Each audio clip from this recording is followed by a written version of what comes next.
Recording, gravando, um, dois, três. Boa. Fala pessoal, tudo bom? Sejam bem-vindos ao podcast do Fisiortopedia. E hoje, Rafael Krasicalite e eu estamos sozinhos, sem convidados, num sábado chuvoso. Tudo bom, Rafa? Tudo bom, Fuco? Fala pessoal, tudo bem? Ficou com saudade aqui de bater um papo só eu e o Fuco, né? Fizemos esse episódio. Estamos faltando com nós mesmos, né? Esses nossos momentos. Exatamente. E hoje a gente tá com uma vinheta nova, como vocês viram, né? Uma trilha escolhida pelo próprio Hélio Nishioka, porque ele veio para empreender aqui e mudar a porra toda, né? A gente não podia deixar a sexta-feira ganhar, né? Então, podcast de Exato. segunda teve que correr atrás, a gente teve que inovar, né? Enfim. E o consumidor sempre sai ganhando, né, Rafa? Porque nessa briga do mercado e as inovações acabam sempre privilegiando o consumidor. Então hoje a gente veio conversar um pouquinho de um tema bem interessante, complementando um pouco do que a gente já falou em diversos podcasts, mas acho que um específico para isso, né? Que é essa questão do que é ser terapêutico, né? E eu vou falar isso porque a gente tem que pensar que dentro desse processo terapêutico, eu acho que é uma palavra bem importante de exaltar, que é a palavra processo, né? O ser terapêutico, ele nunca é uma ação única, né? Ele nunca é um momento único. Então a gente tem que sempre pensar que como a gente é um reabilitador, né? A gente trabalha com reabilitação e afins, a gente precisa conseguir entender que o processo terapêutico, ele de certa forma, ele não é pontual e ele é constante, né? E aí começo perguntando pro Rafa, o que você chama de ser terapêutico e quais são as problemáticas que temos com essa fala, né? Isso é uma boa, na verdade, questão, né, Foucault? Eu vejo que muitas vezes a gente tem várias áreas de atuação como fisioterapeuta, mas nós muitas vezes somos formados de fato para sermos reabilitadores, né? E nesse sentido, a gente tem como objetivo o que a gente chama de terapêutico no geral, é um sintoma, uma queixa do paciente que a gente quer melhorar. É isso que a gente quer, na verdade, quando a gente fala que a gente vai passar ou vai fazer um processo terapêutico. Se o paciente vem com uma queixa de dor, a gente quer que ele chegue com uma dor tanto e saia com uma dor menor, né? Ou mais capaz, com mais funcionalidade. Então eu acho que isso, no geral, é o que os físios entendem como terapêutico. Ou todos nós, inclusive os pacientes, né, no caso. Uhum. E isso é bem interessante, porque na hora que a gente começa a entender um pouco mais sobre o processo da dor e o que é a dor em si, né? A gente começa a perceber que modular a dor, não menosprezando todo o processo, mas ele é fácil, né? Então você consegue modular a dor por diversas vias, por diversas formas, e você pode fazer o paciente experienciar coisas diferentes daquele momento, né? E a grande questão é, após o paciente sair de lá, o que mantém e o que não mantém. E aí a gente começa a falar realmente de o que é ser eficaz, o que é ser efetivo, né? E aí a gente precisa entender tudo isso para conseguir realmente entender que o que você fez dentro do momento clínico, da consulta, realmente valeu a pena, né? E aí eu vou colocar um contexto aqui, Rafa, porque muitas vezes a gente começa a ver que dentro de uma sessão de fisioterapia existe uma grande muqueca, já que a gente estava usando a muqueca Esse papo da muqueca tá gerando polêmica, viu? Já veio um pessoal do Espírito Santo falar que a capixaba é a verdadeira. Eu vi, aí já veio gente Henrique de Salvador Taylor falar comigo também. Exato, e já teve gente de Salvador falando o oposto, então eu acho que a muqueca é polêmica aí, né? A gente vai fazer um muqueca cast ainda. E em cima dessa muqueca terapêutica que a gente tem no dia a dia, né? Entender dentro de cada ação e técnica que a gente utilizou, cada conduta, ele fica muito complicado interpretar o que realmente foi necessário ou não, né? E é uma das coisas que eu começo a fazer um comparativo, né, do Fukuzawa do passado com o Fukuzawa do presente. É essa tentativa de ser pontual e preciso na intervenção, né? E muitas vezes as pessoas vêm discutir com a gente sobre, olha, eu fiz isso, tá certo. Eu fiz certo, eu fiz errado? E aí eu falo assim, não tá errado. Mas eu também não faria tanta coisa, porque aí você também não sabe o que que aconteceu, o que que deixou de acontecer, né? E aí o paciente mais confuso ainda dentro do processo, né? Pensando que hoje, se a gente for pensar numa linha de raciocínio da comportamental, né, Rafa, da cognitivo comportamental, a gente vai entender essa crença do paciente, vai tentar ressignificar o movimento e muitas vezes é aí que para a sessão. E é um pouco difícil de aceitar, no começo dá um vazio, do tipo, mas eu não vou fazer mais nada? E eu não preciso prescrever alguma coisa pro paciente fazer em casa? O que que é isso que eu tenho que prescrever, né? Então a gente começa a falar um pouco do sistema de crença, né, Rafa? E aí eu vou deixar você falar um pouco sobre o sistema de crença, que eu acho que é uma parte importante, né? Tanto da crença, a perspectiva clínica, do clínico, quanto do paciente. Então, eu acho que é legal a gente conflitar aí esses dois mundos. Massa, legal. Eu acho que até vale uma distinção antes, Foucault. Eu vou até puxar o que a gente fala bastante, né, que é a diferença de funcional, de eficácia, e o que que é esse termo, que a gente já falou em outros episódios também, para o que é você vê na clínica, né, com o seu paciente, que o sintoma ou qualquer coisa que você está avaliando está oscilando, ou melhorando ou piorando. Porque a gente, como clínico, e aí a gente começa a entrar nessa parte cognitiva nossa, humana, né? A gente já sabe que o nosso sistema cognitivo ele não é um sistema que é racional, blindado, o que a gente vê e percebe é o que acontece no mundo. A gente sabe que não é assim. Tem uma série de atalhos que foram selecionados aí ao longo da evolução que acabam fazendo com que a gente acredite, pense, enxergue as coisas de jeitos específicos quando na verdade aquilo não aconteceu, né? E aí essa diferença entre eficácia e o que a gente vê na prática é uma coisa que precisa ser levantada, né? Porque o meu paciente chegar com uma EVA 8, com um sintoma de dor importante na primeira sessão e uma semana depois ele está melhor, e eu atendi ele 2 vezes, isso não significa que foi o que eu fiz. Né? A gente sabe hoje que existem uma série de confundidores que vão estar sempre atuando, a história natural da doença, né? Então se eu tiver com um paciente com uma dor lombar aguda, a gente sabe que boa parte da melhora que ele vai ter ao longo de uma semana, 2, 3, vai ser a própria história. Nada que a gente faça muda isso, né? E a gente pensa muitas vezes erroneamente que os pacientes com dor crônica têm uma dor que é 24 horas por dia, 7 dias por semana, só que existem vários subgrupos, né? Dor crônica é uma população muito heterogênea, e você pode ter pacientes com dor que tem surtos e recorrências, surtos e remissões, e aí o paciente fala assim, pô, ele tem 10 anos de dor lombar, veio com dor pra mim, ele melhorou em 2 semanas, nossa, com certeza fui eu. E se ele tem surtos e remissões e veio pra você num surto? A gente ainda não sabe se o que a gente fez foi o que fez ele melhorar, né?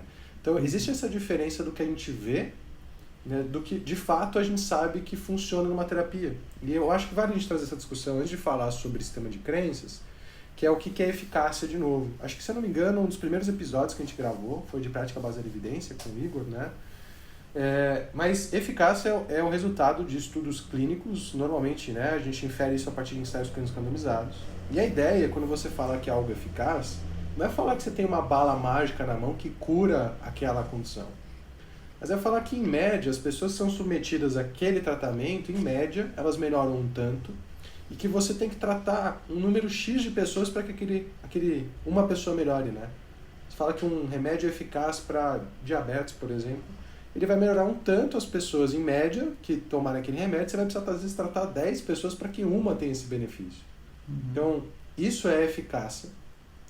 E esse é o tipo de estudo que te permite falar que, olha, se eu fizer isso com o meu paciente que tem essas características, de fato, uma parte dessa melhora que ele vai ter é porque eu fiz, pelo que eu fiz, né, na verdade. Então, essa é uma distinção importante, né? Eu acho que vale a pena a gente falar um pouco dela. Não sei se você quer complementar o raciocínio.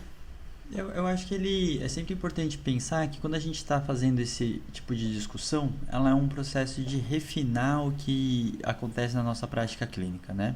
Ela não anula todos os bons resultados que você já viu na sua frente de todos os seus pacientes, né? Eu acho que às vezes gera essa desconforto, angústia, desconforto em quem está escutando, parecendo que a gente está menosprezando o que as pessoas estão fazendo, né?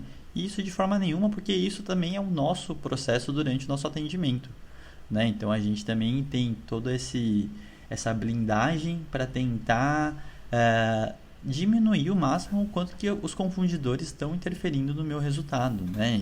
E é uma coisa que não é mensurável a cada paciente que você fizer, né? Então ele é literalmente o processo de você aceitar que existe e entender que não é exclusivamente do que a gente fez, né?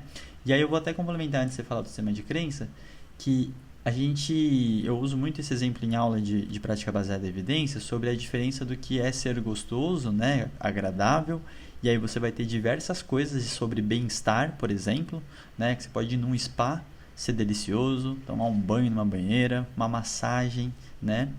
E aí a gente tem que entender qual que são os reais efeitos disso e qual momento que aquilo pode ser realmente terapêutico, e isso pode ser, ou isso realmente é uma coisa que está relacionada a bem-estar. Então, vou dar um exemplo. Tem uma paciente que estava recentemente comigo, ela falou que estava com o finalzinho da dor, mas estava sentindo uma tensão muito grande no corpo.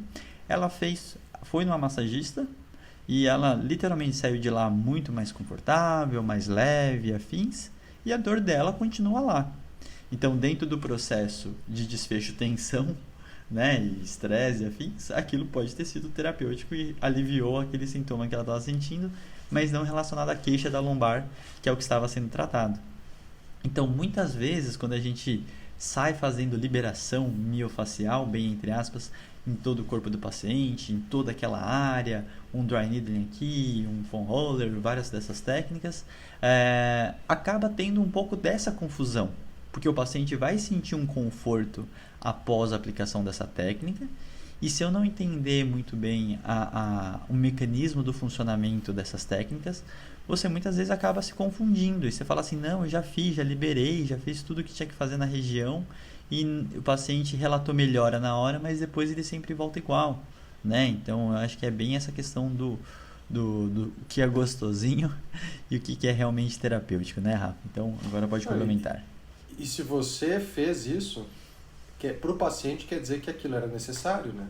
Uhum. Afinal, ele está indo em você porque ele te considera um especialista no assunto. E se você está propondo isso, né, é porque ele vai achar que aquilo é importante mesmo também. Tem esse lado, né? Total. Mas até tomando essa deixa que você deixou, eu acho que é legal a gente inferir e conversar sobre algumas coisas sobre como é que funciona a nossa via cognitiva, né? Tanto nós como terapeutas e nós como pacientes humanos. E como é que funciona esses atalhos cognitivos que são o que a gente chama na literatura de heurísticas. Então, é importante primeiro que toda vez, seres humanos, né, que toda vez que um ser humano passar por uma experiência, a gente vai tentar fazer sentido dela. E a gente vai fazer isso com base em um sistema de crenças, né? E esse sistema de crenças, na verdade, ele contém um monte de explicação para a gente tentar interpretar o fenômeno que a gente está vivendo, né? Então, um paciente com dor, ele tem um sistema de crenças que diz respeito ao que é a dor, quais são as causas dessa dor, as consequências, né? Quanto de controle ele tem. E esse sistema de crenças acaba influenciando no comportamento dele. Porque faz todo sentido se um paciente tem dor na lombar, uma dor persistente, e ele acredita ou ele foi informado através de mensagens sociais, de outras pessoas que o conhecem, ou de um profissional de saúde, que aquela dor vem por uma hérnia, e que se ele fizer determinados movimentos aquela hérnia machuca mais, faz todo sentido ele mudar o movimento dele, evitar algumas coisas, né? E o problema é que o sistema de crenças, uma vez que você faz isso, que você adota um comportamento e aquela dor, por exemplo, não acontece, ou você consegue ter algum controle sobre ela, ele tende a ser mantido. Uhum. Então, é muito engraçado a gente pensar que quando o paciente vem para a gente numa sessão, que tanto o nosso sistema de crenças quanto o do paciente estão interagindo. Tem várias pesquisas mostrando que profissionais de saúde que têm um sistema de crenças enviesados para o modelo biomédico tendem a dar conselhos e tomar atitudes com seus pacientes que retardam o retorno ao trabalho. Então, quanto mais enviesado por um sistema biomédico for o sistema de crenças do fisioterapeuta, maior tende a ser o tempo de incapacidade e mais demorado o retorno ao trabalho dos pacientes que estão sendo atendidos. A gente está falando de uma interação entre sistemas de crenças, entre profissionais e pacientes.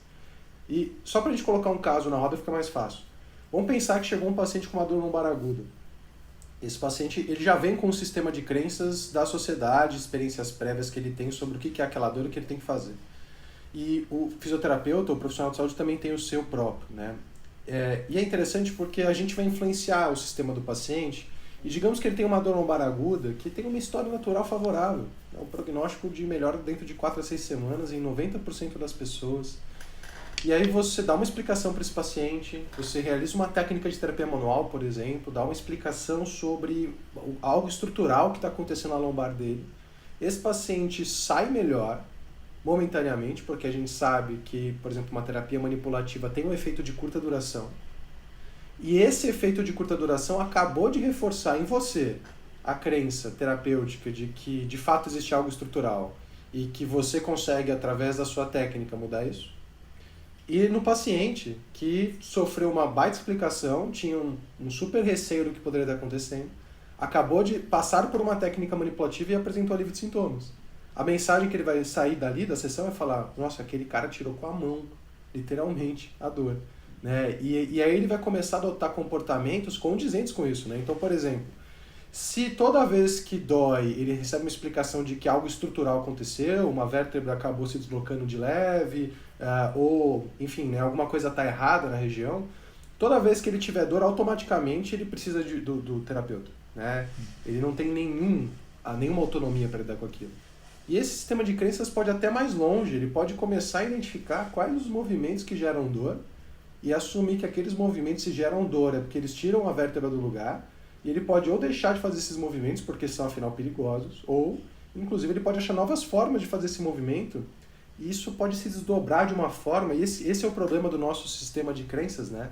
O Harari fala isso nos livros dele, que a gente conseguiu ter um comportamento de grupo tão coeso porque a gente consegue se comunicar e interagir pelo simbólico, né?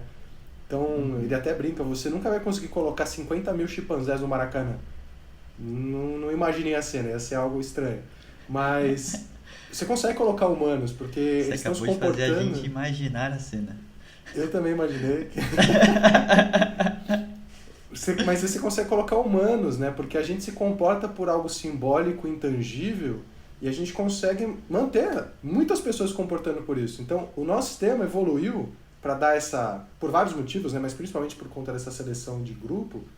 E esse que é o mais louco, porque você pode extrapolar sua crença para lados inimagináveis, né? Então, acho que esse é um primeiro ponto que eu quero levantar, que os sistemas de crenças do terapeuta e do paciente se interlaçam e o nosso influencia no desfecho deles. Uhum. E eu gosto muito dessa fala, Rafa, porque nessa hora eu acho que a gente tem que levantar uma discussão que pouco é falada, que muitas vezes eu tenho que entender que a forma que eu vou me comunicar como terapeuta é diferente do como eu comunico com outro profissional. Então, naquela hora que você é muito detalhista nas explicações do porquê que aquilo funcionou, porque é uma pergunta clássica, né? Você faz um negócio e o cara fala assim, nossa, o que você fez? Né? Como que isso funciona? Né? E essa prática, ela nunca foi discutida, né? Como eu converso com você, Rafael, que sabe de heurísticas, e como que eu converso com um paciente, que ele pode ser uma pessoa muito inteligente, que também... Mas ele não precisa saber de todos os detalhes, entendeu? Então, assim, são mundos diferentes e eu preciso saber conversar diferente. E eu começo a falar muito disso, né? Porque toda vez que eu estou dando aula, eu tento ser o mais didático possível. E aí, se eu estiver dando aula numa faculdade, é mais interessante porque eu tenho que falar de uma forma mais simples. Porque a faculdade é o processo de você deixar de ser leigo para você ser um profissional da saúde. Só que toda a informação que você, como profissional da saúde, demora anos para construir, você passa em segundos, minutos para o paciente. Aquela interpretação do paciente, independente do nível de escolaridade dele, ele é uma das coisas que a gente tem que levar em consideração. Aquilo pode ser interpretado de qualquer jeito, sem contexto. Né? E isso é uma coisa que o pessoal fala assim, é muito mais fácil tratar pessoas no particular comparado ao público. Na real, eu acho o inverso. Você gerar alguma mudança de desfecho no paciente do sistema público é muito mais fácil. O paciente está sem nenhum acolhimento, sem nenhum tratamento, ele está na fila de espera há anos. Então, a expectativa dele muda total, né? Então aí entra em outra conversa que é a expectativa, né? Porque nessas horas você tá vendo um cara que tem... Um cara, por exemplo, eu já atendi muitas pessoas que têm pós-doutorado, que não sei o que, são super inteligentes, donos de empresa. O sistema de crença deles, principalmente pela questão de quem é a persona que ele é, né? Dessa autoridade que ele é muito mais difícil de você mudar. E aí quem quer, né? O japonesinho vai lá, fala que a dor não veio da hérnia, falando o inverso de todo mundo, né? Naturalmente, nessa hora, aquela mensagem pode chegar de milhões de maneiras, né, Rafa? Então, eu acho que nessas horas é muito interessante a gente conseguir discutir um pouco sobre esse assunto, né? Não sei como que você lida isso no dia a dia. E eu concordo, assim, eu acho que quando a gente começa a falar, e essa é uma coisa que eu vejo que aflige muitas pessoas, eu até fiz recentemente um vídeo sobre isso, né, entender a diferença entre pesquisa de mecanismo e pesquisa clínica. Porque, e a gente discutiu isso no podcast de tecnicismo, né, que Sim. as pessoas, a gente dá muito valor pro profissional que ele entende de mecanismo. A gente olha o House e fala assim, não, o House, ele é fera, mas ele tá falando de mecanismo. Eu gostaria, se eu fosse num médico bom, que ele entendesse de mecanismo sim, mas que ele estivesse falando comigo de prognóstico, de probabilidade, de opções terapêuticas que eu tenho, quais são, né, as chances que eu tenho de melhorar com cada opção, quais são os efeitos colaterais. É isso que eu esperaria de um bom médico. Não ele tentar me dar uma explicação do que está acontecendo com a minha hemácia, porque isso não necessariamente é o que vai fazer eu melhorar. Sim. As pessoas... e aí tem uma heurística que é muito interessante a gente entender, que é um atalho cognitivo nosso, que é chamado de confiança por coerência. Quando algo faz muito sentido pra gente, a gente assume que aquilo é verdade. Então você fala assim, não é possível, você está me explicando tal, mas isso aqui faz muito sentido, logo deve ser verdade, é um atalho cognitivo. E o mecanismo, ele tem essa confiança por coerência muito implícito, né? Se você dá uma explicação muito fera de mecanismo, e se você usar algumas palavras-chave hoje em dia, né, tipo coaching, se você usar como ganhar ações da Magazine Luiza, qual é a próxima Magazine Luiza, se você usar essas 3 palavras, automaticamente você gera muita coerência na sua frase e a pessoa confia. Então eu acho que assim, um exemplo, né? A gente sabe que terapia manipulativa ortopédica ela é eficaz a curto prazo. Então eu não vou deixar de usar, não, é uma baita ferramenta. A gente só tem que tomar cuidado com como a gente explica ela. Porque eu não estou livre, né? O fato dela funcionar não valida as diferentes explicações que todas as escolas vêm dando para como funciona a manipulação articular. Simplesmente o que a gente sabe ela tende a gerar esse alívio de sintoma momentâneo. Por quais mecanismos? Hoje a gente entende que por mecanismos neurais, de analgesia local e sistêmica. E aí, se eu conseguir passar para o meu paciente simplesmente isso, eu não reforço um sistema de crenças que faz ele depender de mim, ele acreditar que tem algo errado na coluna dele, ou em qualquer lugar que eu estou manipulando. Então, eu concordo contigo. Eu acho que talvez a grande dificuldade seja como passar para frente a mensagem, né? Como explicar o efeito. Porque pode funcionar na primeira vez. A gente já teve esse bate-papo uma vez, né? Você pode ter profissionais com diferentes alinhamentos atendendo pacientes e esses pacientes podem melhorar. Então eu posso ter um profissional que está colocando uma culpa muito no tecido, dando uma solução muito passiva, o outro com um racional muito biomecânico, mas dando uma solução ativa, e um outro que está falando de dor e que está falando de um momento de sensibilização no tecido. Você pode ter 3 profissionais diferentes que às vezes vão gerar o mesmo efeito na primeira vez. Mas e se o paciente tiver uma recidiva? O que fica no sistema de crenças, né? E eu acho muito legal pensar como facilitou alguns raciocínios na real, né? Então tem muita gente que quando ela vem pro entendimento, ele não tem a ver, isso que a gente está falando, não tem a ver com o modelo biopsicossocial, ele tem a ver com prática baseada em evidência e afins, todo o entendimento de neurociência, que é relacionado a ter uma liberdade de você ser mais simplista numa sessão. Então a gente está acostumado, né, a encher aquela técnica, aquela terapia, né? Então você tem que preencher aquela hora da sessão. E aí você fica fazendo coisas que geram agrados, né? E recentemente eu estava atendendo um paciente por telereabilitação, né? Era uma epicondylalgia, ele era um designer, ele trabalhava o dia inteiro no computador e tudo mais. E em 2 sessões ele teve uma melhora importante do quadro. E ele estava muito surpreso, né? Foi bem legal, assim, esse feedback dele. E ele me fez uma pergunta que eu gostei muito, que é, se eu tivesse ido no seu consultório, o que que você teria feito de diferente? E nesse caso desse paciente, eu só mexi em sistema de crença, né? Toda a parte de educação, desmistifiquei tudo que tinha que desmistificar, fiz controle de rotinas e atividades, expliquei bastante coisa da questão do como os fatores emocionais, psicossociais e afins podem influenciar, desde manejo de carga, né? Então eu fiz todo um sistema e nenhuma abordagem direta na região de punho e cotovelo, que eram as queixas dele, certo? E aí na hora que ele me fez essa pergunta, eu falei, pô, cara, legal essa pergunta. Eu fiquei um tempo em silêncio, porque eu queria dar uma resposta boa, porque eu gostei realmente da pergunta, né?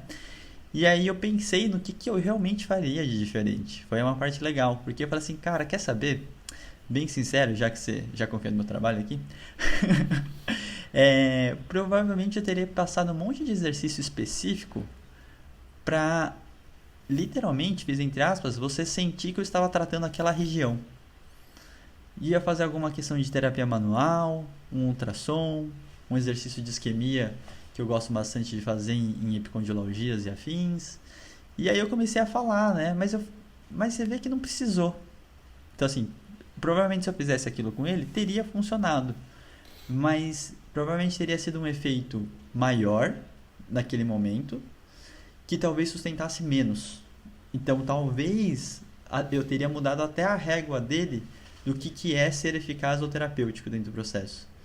Sim. E aí é um paciente que agora eu fiz 2 sessões de telereabilitação, espacei quinzenalmente a próxima, e provavelmente na próxima, se manter o quadro, beijo, abraço, vai pra vida, né? E aí ele sabe que ele pode me procurar para qualquer outra aumento da dor, mas não quer dizer que eu zerei a dor dele.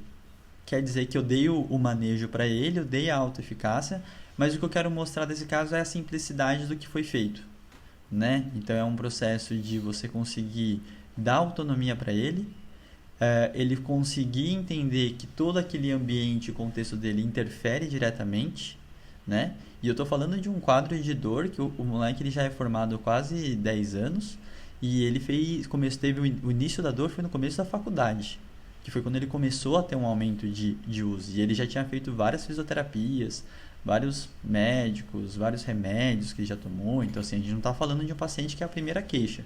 É um paciente crônico, né? Com recidivas e afins. Então, é legal entender um pouco dessa direção, porque se eu não entendo que o que a gente está falando que mudou na nossa visão da reabilitação é que um paciente desse não necessariamente zerou, mas ele sabe hoje lidar com a própria queixa e ele sabe o que interfere, é uma coisa que é muito mais interessante, né? Então, assim, é um pouco difícil de desapegar no começo, já foi muito difícil para mim. Hoje é um pouco mais fácil, porque você vai se acostumando com o fazer pouco, que, na minha opinião, me parece durar mais, né? Então, acho que são coisas interessantes. No que você falou de encher a sessão, né? Pô, às vezes a gente se pega querendo fazer 2, 3, 4 abordagens para a mesma coisa. Né? Sendo que a literatura mostra, por exemplo, que se eu fizer no mesmo músculo 4 abordagens diferentes, o efeito não se soma. Não tem um efeito dose e resposta de quanto mais eu estimulo, mais acontece, né? Mas a gente é uma mistura do tipo assim, arbitrariamente a nossa sessão tem que durar 1 hora, o meu paciente espera isso, né, de mim, e é o que você falou, às vezes a gente enviesa de uma forma ruim, porque se ele ficar esperando muito esse alívio imediato do sintoma, é provável que ele não dê muito valor para as medidas que ele pode fazer sozinho, que vão ser o que vão dar manejo para ele. Uhum. Ele fica só dependendo daquilo, não, show, mas e aquilo lá que você vai fazer em mim lá, para dar aquela aliviada, não vai rolar hoje? Não, isso não é importante. O importante é que ele está lá para você ajudar ele a entender o todo e o que ele pode fazer para minimizar. E óbvio que a gente está falando, nesse caso, de um paciente com uma dor persistente, né? Às vezes você vai ter que intervir mais, mas acho que essa questão... Eu li em algum lugar isso, eu acho que foi no livro do Nassim Taleb, que ele fala assim, tem alguns níveis de maturidade profissional. O primeiro nível, com relação a quando intervir, né? O primeiro nível é você acha que é o MacGyver e você intervir em tudo. Então tudo você gera intervenção, só que quando a gente intervém, a chance da gente estar, na verdade, fazendo, né, uma intervenção iatrogênica, que no nosso caso não parece tão ruim como no médico, por exemplo, é muito maior. Porque as nossas abordagens não são inócuas, né? Que seja mudar um sistema de crenças, que seja fazer um paciente ficar dependente de sessão quando ele não precisava. A gente também está fazendo, tem efeitos colaterais nas nossas intervenções. Total. E na medida total. que você vai ficando maduro, você vai entender que você tem um arsenal gigante de abordagens, mas você intervém pouco. Uhum. Você entende quando é necessário intervir. Eu acho que isso é muito maduro. Chegar para um paciente, você tem, sei lá, 500 técnicas. E você chega para o paciente e fala assim, não é necessário, não precisa, a gente não precisa fazer isso. Isso é muito maduro, né? É igual um ortopedista, depois de 10 anos aprendendo a operar, um bom ortopedista, né? Chegar para um paciente com uma dor lombar específica e falar assim, não, eu não vou pedir um exame de imagem, porque ele não vai mudar o que eu tenho que fazer com você, o seu caso não é cirúrgico, tá? E ele não intervém. Isso é muito maduro, porque ele sabe operar, ele ficou 10 anos aprendendo a operar. Ele sabe operar. E é muito maduro você não fazer aquilo que você sabe fazer bem, né? Então eu acho que tem um pouco disso também, Foucault, uma mistura de... a gente sabe fazer, então logo a gente tem, é a nosso diferencial, a nossa identidade profissional, mercado, e a gente tem que encher a sessão por algum motivo muito louco, né? Quando na verdade a gente é pago pelo resultado. Ou deveria. Eu achei muito legal o exemplo que você deu, que você falou da questão dos intervir ou não intervir, né? E quando a gente for pensar, a gente critica erroneamente muito a questão do médico ser intervencionista, mas a gente esquece que a gente é 10 vezes mais. Só que a nossa intervenção tem menos efeitos observáveis adversos, talvez, mas a gente coloca muito. como intervencionista só a questão invasiva, né? Só que nós, como fisioterapeutas, se você pensar em quantidade de coisas que você utiliza durante uma sessão, você é o rei do intervencionista, né? Exatamente. E o que a gente está falando muito, assim, existe um papel que eu acho que é o futuro do profissional da saúde, que é esse papel de ser um gerenciador da saúde, né? Então, assim, você tem a palavra coaching muito mal popularizada, mas cada vez mais eu venho procurado e visto alguns artigos sobre health coaching, né? E nessas horas são outras habilidades. Mas eu acho que isso é um papo de outro podcast, Rafa, não vamos aprofundar por aí. Porque a gente tem acaba facilitando. Tem gente que às vezes entende isso como uma complexidade, porque muda o que já faz, né, na terapia. Mas a gente considera que facilita. Porque antes você tinha 10 técnicas de terapia manual, como exemplo, e você tinha que tentar escolher qual manobra e qual teoria era mais adequado para um clínico, porque dentro desses 10 cursos que você fez de 10 técnicas, você teve 10 fichas de avaliações diferentes. Então, naquela hora, você sempre sai do curso e fala assim, tá, legal, vou fazer uma avaliação igual eu aprendi no curso. E ela é totalmente diferente da tua. Então, você já, desconforta total, né? E aí, depois, nessa hora que você vai aplicar, você fala assim, nossa, e agora eu tenho que escolher uma manobra, né? Ah, mas eu tenho uma manobra da outra técnica que é muito boa. E aí fica aquela coisa, né? Exercício do Pilates, então, do funcional, exercício... isso aqui é exercício de CrossFit, né? Então, assim, a gente pode transferir isso para qualquer exemplo, né? Mas a parte importante é falar assim, se as técnicas funcionarem pelo mesmo mecanismo, e vamos colocar no balaio que a terapia manual ortopédica ela é baseada, que todas têm esse entendimento da neurofisiologia, né, do funcionamento, já naturalmente me alivia de falar assim, eu posso usar qualquer terapia manual que o paciente goste e, né, aceite, né, a terapia e que eu saiba fazer bem. E dos exercícios vai a mesma coisa. Então, você não precisa mais escolher aquela linha da teoria mecânica que você está procurando a disfunção no seu paciente, né? Então, eu posso prescrever exercícios de uma forma generalizada, individualizar coisas para o paciente que não valida as teorias todas, né? Ou nenhuma, sei lá. Então a ideia é pensar um pouco nisso, né? Que a gente conseguiu agora tá cada vez mais, acho que mais claro até pra gente, né? A gente conversa de uma forma filosófica que é nosso raciocínio em processo, né? Ela não tá fechada, né?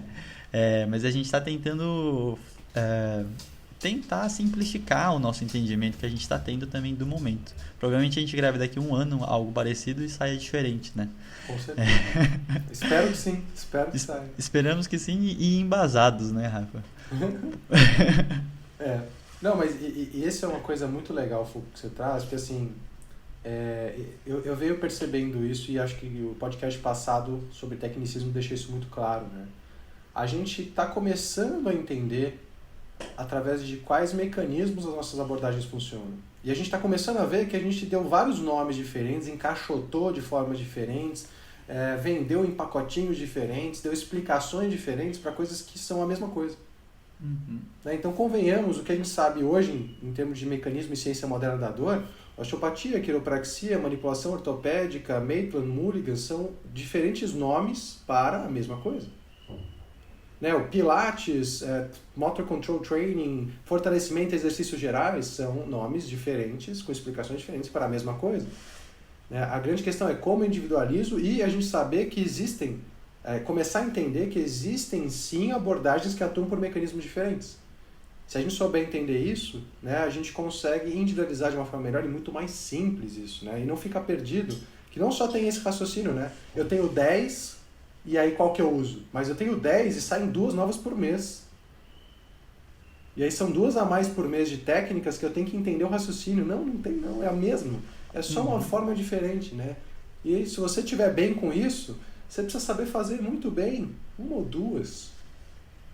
E saber quando usar. Eu acho que isso é muito mais importante do que a gente ter 689 técnicas e male saber explicar por que cada uma delas está funcionando. E é legal até pensar que todas as técnicas que a gente conhece hoje, se a gente afunilar dentro de cada uma delas, por exemplo, o Rafa falou algumas, mas eu vou usar a terapia manual, que eu acho que é um exemplo mais claro, que se você vê a escola da terapia manual, todas começaram do mesmo lugar.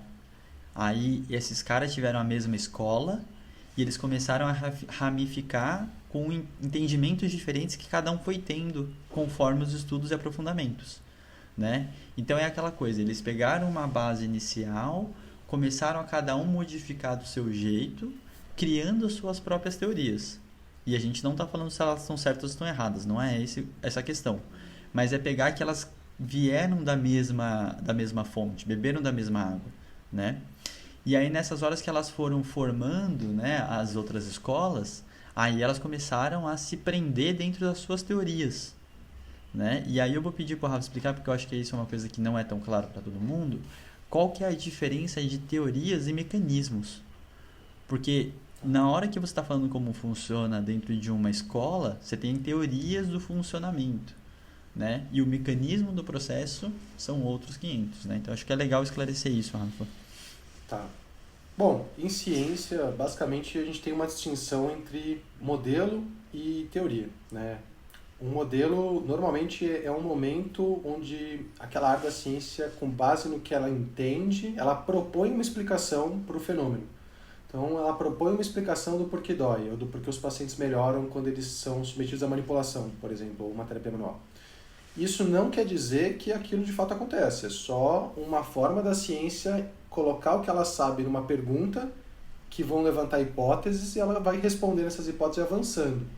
Então, os modelos patoanatômicos, cinesiopatológicos, esses modelos explicativos, eles são tentativas momentâneas da ciência de responder algo. Isso não quer dizer que aquilo de fato aconteça por ali. Uma teoria, o nome teoria em ciência, é algo que foi um modelo que provavelmente sofreu várias mutações e foi se adequando ao longo do tempo, foi sistematicamente testado e nunca foi falseado. Então, quando a gente fala, por exemplo, que a teoria sintética da evolução é uma teoria, o que a gente quer falar é que essa versão atual, que é muito diferente da proposta de Darwin, ela é a melhor explicação que a gente tem hoje sobre o fenômeno de por que as espécies se diferenciam, porque elas têm características específicas. Isso não quer dizer que a teoria é uma verdade, ela pode mudar.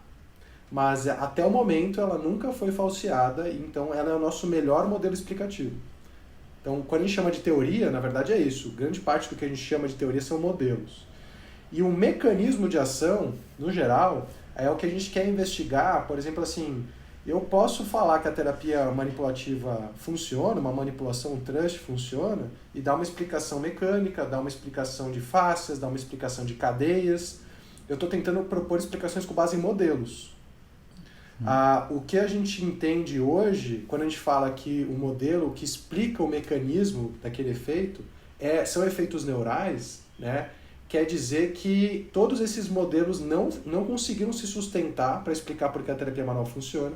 E hoje, a explicação com base em mecanismos neurofisiológicos, que está dentro do nosso modelo de entendimento atual da dor, do porquê as pessoas têm dor, do porquê que elas continuam tendo dor por mais tempo do que deveriam, porque elas melhoram, dentro desse modelo de explicação, aparentemente, o que a gente está vendo é que as pessoas melhoram por mecanismos neurofisiológicos relacionados à dor.